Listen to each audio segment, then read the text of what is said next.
ધર્મલોકમાં આપ સૌનું હૃદયપૂર્વક સ્વાગત છે। આજે આપણે કુંભ રાશિના જાતકો માટે એક અત્યંત મહત્વપૂર્ણ અને જીવન બદલી નાખનારા જ્યોતિષીય પરિવર્તન વિશે વાત કરવા જઈ રહ્યા છીએ। અયોધ્યામાં જ્યારે પ્રભુ શ્રીરામના રાજ્યાભિષેકની તૈયારીઓ પૂર્ણ થઈ ગઈ હતી, ત્યારે અચાનક નસીબે એવી પલટી મારી કે ભગવાનને પોતાનું રાજસિંહાસન છોડીને વનવાસ જવું પડ્યું હતું। તે સમયે રાજા દશરથે અત્યંત દુઃખી થઈને કહ્યું હતું કે હે રામ, તું વન ના જા, હું મારી પ્રતિજ્ઞા તોડી દઈશ।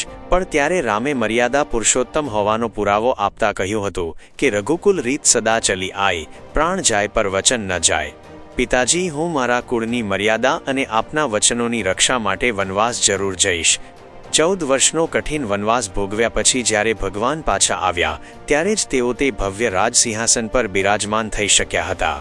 આ કથા આપણને શીખવે છે કે સ્વયં ભાગ્ય વિધાતા પણ ક્યારેક ભાગ્યના હાથે વિવશ થઈ જાય છે। કંઈક આવો જ સમય 29 માર્ચ 2026મી શરૂ થવા જઈ રહ્યો છે, જ્યાં આધ્યાત્મિકતાનો કારક ગ્રહ કેતુ મઘા નક્ષત્રમાં પ્રવેશ કરી રહ્યો છે।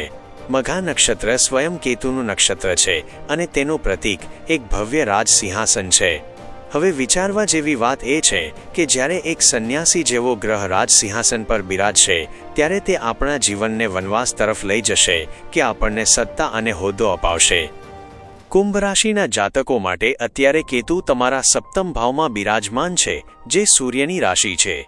સૂર્ય એટલે રાજા અને સપ્તમ ભાવ એટલે તમારા ભાગીદારી, વેપાર અને સામાજિક પ્રતિષ્ઠાનું સ્થાન। જ્યારે એક સંન્યાસી સિંહાસન પર બેસે છે, ત્યારે ત્યાં રામ રાજ્યની સ્થાપના થાય છે, કારણ કે સંન્યાસીને કોઈ લોભ હોતો નથી અને તે ન્યાયી હોય છે। આનો અર્થ એ છે કે અત્યાર સુધી તમે જે મુકામ પર પહોંચવા માંગતા હતા, તે મુકામ કે તે સિંહાસન પ્રાપ્ત કરવાનો સમય હવે આવી ગયો છે। કેતુ વિશે સામાન્ય રીતે એવી માન્યતા છે કે તે માત્ર વિરક્તિ કે છૂટાછેડા અપાવે છે, પણ વાસ્તવિકતામાં કેતુ મુક્તિનો ગ્રહ છે। 18 મે 2025મી કેતુ તમારી રાશિના સપ્તમ ભાવમાં છે અને તમે અનુભવ્યું હશે કે જીવનમાં કોઈને કોઈ અવરોધ કે જકડાયેલા હોવાની સ્થિતિ બની રહી છે। રાહુ તો સાપનું મુખ છે, જે એકવાર ડંખ મારે તો વ્યક્તિની શક્તિ ક્ષીણ કરી નાખે છે, પણ કેતુ એવો ગ્રહ છે જે ડંખ મારતો નથી પણ વ્યક્તિને જકડી રાખે છે। કદાચ તમે અત્યારે રાજમહેલ જેવા સુખ સુવિધાઓમાં બેઠા હશો, છતાં પણ તમને તે 56 ભોગ ભાવતા નથી, કારણ કે મનમાં એક અજંપો છે। પરંતુ હવે 5 ડિસેમ્બર 2026 સુધીનો સમય એટલે કે આવનારા 8 મહિના તમારા માટે સિંહાસન પ્રાપ્તિના છે।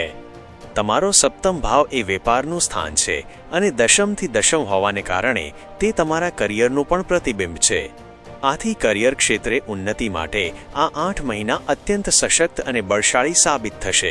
કેતુ આપણને આપણા કર્મબંધનોમાંથી મુક્ત કરે છે। જે બંધનો કે મજબૂરીઓ આજે તમને રોકી રહી છે, તેમાંથી મુક્તિ અપાવવા માટે કેતુ મઘા નક્ષત્રમાં આવ્યો છે। આ સ્થાનકામ ત્રિકોણનું સ્થાન પણ છે, જેનો અર્થ છે કે તમારી તે ઈચ્છાઓ જે તમે વર્ષોથી સેવી રહ્યા છો, તે હવે પૂર્ણ થવા તરફ જઈ રહી છે। આ સમયગાળામાં તમારો 3જો અને 11મો ભાવ પણ સક્રિય થશે, જે તમારા આત્મવિશ્વાસ, સાહસ અને જોખમ લેવાની ક્ષમતામાં વધારો કરશે। 11મો ભાવ એ માત્ર ઈચ્છા પૂરતી નથી, પણ તે એવા લાભનું સ્થાન છે જે તમે અંતરાત્માથી ઈચ્છો છો। રાહુ જે આપે છે તે દેખાડો હોઈ શકે છે અને તે જેટલી ઝડપથી આપે છે એટલી જ ઝડપથી પાછું પણ ખેંચી શકે છે, પરંતુ કેતુ ભલે વિલંબ કરે કે અવરોધો લાવે, પણ તે તમને મૂળથી મજબૂત બનાવે છે। જેમ કોઈ વૃક્ષ ઉપરથી લીલુંછમ દેખાય અને તેના પર ફળ લાગેલા હોય, પણ તેનો અસલી સ્ત્રોત જમીનની નીચે રહેલા મૂળ છે, તેમ કેતુ આપણા જીવનના મૂળિયા સમાન છે।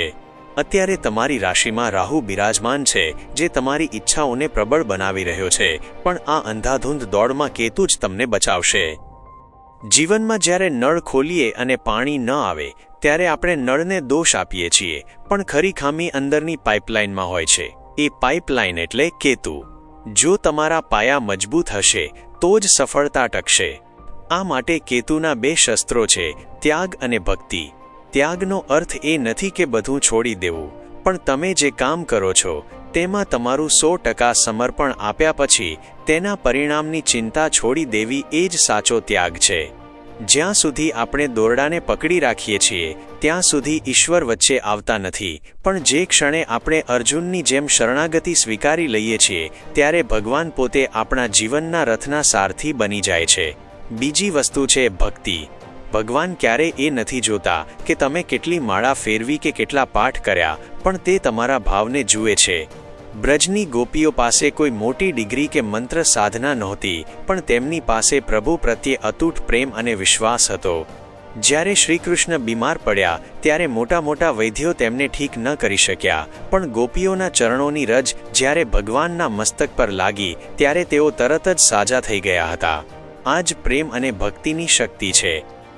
દ્રૌપદીના ઉદાહરણથી સમજીએ તો જ્યાં સુધી દ્રૌપદીએ પોતાની મર્યાદા બચાવવા માટે સાડીનો છેડો પકડી રાખ્યો હતો, ત્યાં સુધી કૃષ્ણ મદદ માટે નહોતા આવ્યા. પરંતુ જ્યારે તેણે બંને હાથ ઊંચા કરી દીધા અને કહ્યું કે હે પ્રભુ, હવે તારા હાથમાં છે, ત્યારે ભગવાને અક્ષય ચીર પૂરીને તેની લાજ બચાવી હતી. આજે તમારી લાજ બચાવવા માટે અને તમને સન્માન અપાવવા માટે કેતુનું આ પરિવર્તન સાક્ષાત ઈશ્વરની કૃપા સમાન છે. આ આવનારા 8 મહિનામાં તમે જે પણ કર્મ કરો તેમાં પૂર્ણ શ્રદ્ધા રાખો અને થોડો સમય કાઢીને તમારા ઈષ્ટદેવ સાથે અંતરથી જોડાઓ.